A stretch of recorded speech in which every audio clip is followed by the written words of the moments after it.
আমি এক পার্বতীকে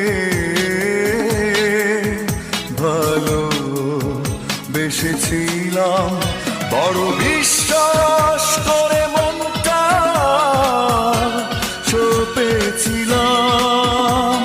সে আমার মন ভেঙে পার হয়ে গেল, তাই দেবদাস আমার প্রেমের মরণ হলো। আমি এক পার্বতীকে ভালো বেসেছিলাম, বড় বিশ্বাস করে মনটা সঁপেছিলাম। সে আমার মন ভেঙে পার হয়ে গেল, তাই